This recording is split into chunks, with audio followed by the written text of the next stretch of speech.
The station's robotic crew member Robonaut's getting some upgrades today. Here to tell us more about what's taking place, where we've come from, and where we're going with the first humanoid robot in space, Dr. Ron Diftler, the principal investigator and the project manager for Robonaut 2. Ron, first off, thanks so much for joining me today. And if you could set the stage a little bit, so Robonaut's been on board for a few years. What's the work that's been going on? What have you guys been doing with it on board? Well, it's my pleasure to be here today, Dan. Since we've had the Robonaut on space station, after we completed our checkouts, the first thing we did was we said hello to the world using American Sign Language, moved on for some crew interaction, shaking hands with Commander Dan Burbank at the time. Since then, we've been using the task board and trying out many of the different things that we had previously tested on the ground, working with knobs and switches, buttons, various other interfaces. Most recently, we've moved on to working with tools and soft goods. Soft goods being very important, especially when the robot's ultimate goal is to work EVA. Working with soft goods are things you find throughout the space station. So soft goods, things like space covers, blankets, etc. Our most recent activity was working with teleoperation. That is, one of the astronauts, Tom Marshburn, put on a collection of virtual reality gear and controlled the robot inside the station, simulating it as if we were outside. And he caught our first free-floating object, which was very exciting to us. So kind of like the world's coolest video game taking place in space right now. Absolutely.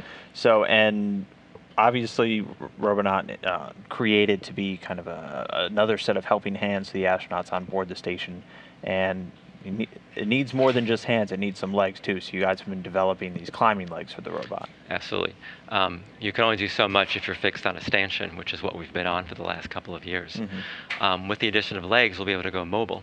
As a matter of fact, here you can see in the video, this is our ground unit for Robonaut, actually our certification ground unit. And there it is practicing climbing. And in this case, we took a truss system, put it on our air-bearing floor, which is kind of like an air hockey table, except in reverse. The whatever's floating on top of it's emitting a thin layer of air so it can float. We are using our grippers to then move that back and forth, simulating as if the actual robot was climbing through the station. And we've had very good results with that, as you can even see during this video. So they definitely don't look like traditional legs. So while the upper body does have a lot of resemblance to a human, because we do a lot of human-like motions with the upper body, performing human-like tasks, well, in space you don't use your human legs the way you would use them on the ground. That's right. So we were not as we didn't adhere to the human form when it didn't make any sense. In the case of space, you want legs that are going to give you more of a climbing capability than a walking capability. So they're longer legs with more degrees of freedom, greater flexibility for us to be able to reach from one handrail to another and over maybe a little bit larger distances than you might normally expect. Okay, now the legs have been up there for a couple of months now, but we can't just throw them on. We have to get Robonaut ready first. So what are some of the upgrades that have been taking place, and what are some of the upgrades that are taking place this week? So a few weeks ago, we finished the upgrades to the torso. When Robonaut was originally built, we did not have legs in mind. So we had to go inside and increase and modify the infrastructure to support legs, support all the wiring. We also replaced our computer system because now we have more joints to control, so we need more computer power. We made all those changes, and actually here you can also see an additional change we made on the robot, which was we upgraded the helmet. We learned on the ground that there were ways to improve our vision system by making modifications to the helmet, so we included that as part of the upgrades to increase our overall capability. Doing a little brain surgery on That's right. orbit there. There's astronaut Steve Swanson making modifications to the helmet. So we upgraded the body, put all the hooks we needed, so that when we attach the legs, we can connect everything together.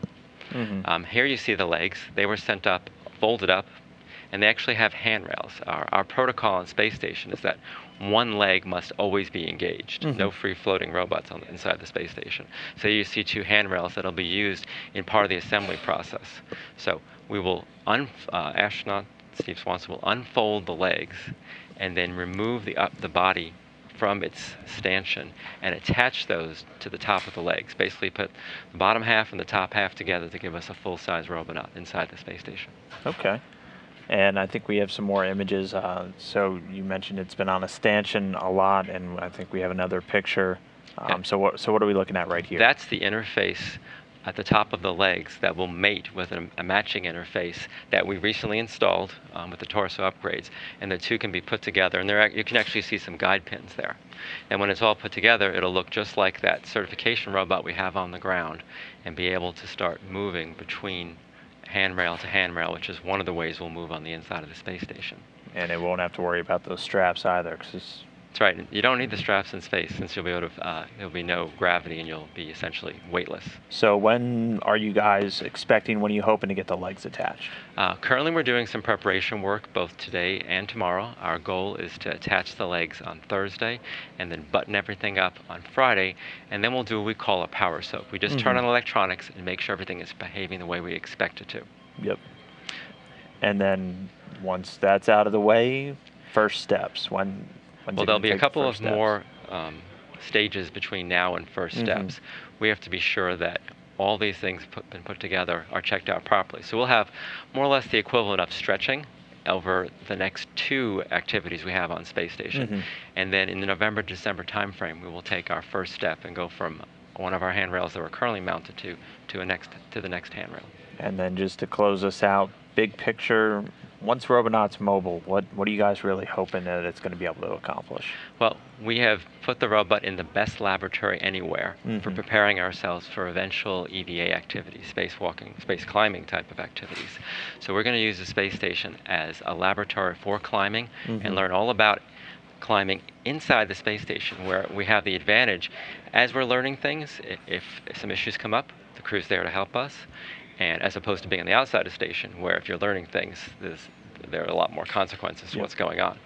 So that'll be the great laboratory for us to develop our climbing capabilities, so that when we have a robot on the outside of the space station, we're well prepared. All right. Well, exciting time for Robonaut on board the station, getting ready to get those legs on, and not too distant future take those first steps. Really exciting stuff. Dr. Ron Diftler, again, project manager for Robonaut. Thanks so much for joining me today here inside the control room, giving us an update. We'll surely be following along. My pleasure, Dan. Thank you. Thanks.